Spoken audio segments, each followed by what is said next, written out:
ரீசெண்டா எனக்கு நெறைய ஹேர் ஃபால் ஆச்சு. அப்பதான் யுஷ்வாவோட ஹெர்பல் ஹேர் குரோத் ஆயில் வாங்கி ட்ரை பண்ணேன். நீங்களே ரிசல்ட் எவ்ளோ ஹேர் ரீக்ரோத் ஆயிருக்குன்னு. ஹேர் குரோத் ஆயில் யூஸ் பண்ணா மட்டும் ஹேர் குரோத் ஆகுமா? கிடையாது. சில சேஞ்சஸ் பண்ணா மட்டும் தான் ஹேர் குரோத் ஆகும். இந்த மாரி வுட்டன் கோம்ப் யூஸ் பண்ணுங்க. பிளாஸ்டிக் கோம்ப் அவாய்ட் பண்ணிக்கோங்க. ஃபர்ஸ்ட் நம்ம பண்ற பெரிய மிஸ்டேக் ஆயில் வச்சுட்டு கோம்ப் பண்றது.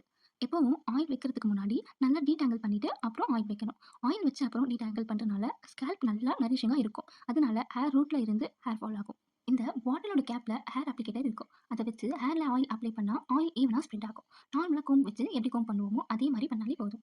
பாட்டில பிரஸ் பண்ண வேண்டாம். இப்படி பண்றனால ஆயில் நல்லா ரூட் வரைக்கும் போகும். ஹேர் க்ரோத்துக்கு மெயினான விஷயம் மசாஜ். இந்த மாரி வுட்டன் மசாஜ் கோம்ப் யூஸ் பண்ணி நார்மலா கோம்ப் பண்ற மாரி பண்ணுங்க.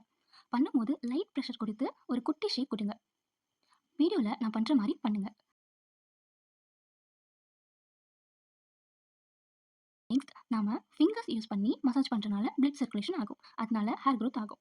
ஃபிங்கரோட டிப் வச்சு தான் மசாஜ் பண்ணணும். ஒரு 15 மினிட்ஸ் மசாஜ் பண்ணுங்க. ஸ்லோவா நான் பண்ற மாரி பண்ணுங்க. ஓவரா பிரஸ் பண்ண வேண்டாம். ஹெட்டேக் வரும். மசாஜ் பண்ணா ஸ்கேல்ப்ல பிளட் ஃப்ளோ இன்க்ரீஸ் ஆகும். அதனால ஹேர் ஃபாலிகல்ஸ் ஸ்ட்ராங்கா இருக்கும். ரெகுலரா ஆயில் மசாஜ் பண்ணா ஹேர் ரூட் நரிஷ் ஆகும். ஹேர் growth ஃபாஸ்டா நடக்கும். ஸ்ட்ராங் ரூட்னால பிரேக்கேஜ் கம்மியாகும். ஆயில் ஏர்ல அப்சர்வ் ஆகி சாஃப்டா ஷைனா இருக்கும். மசாஜ் பண்ணும்போது நர்வ்ஸ் ரிலாக்ஸ் ஆகும். அதனால நைட்ல டீப் ஸ்லீப் வரும். மசாஜ் பண்ணா ஆயில் ட்ரான்ஸ்ல அப்சர்வ் ஆகி ஃப்ரிஸ் கண்ட்ரோல் பண்ணும்.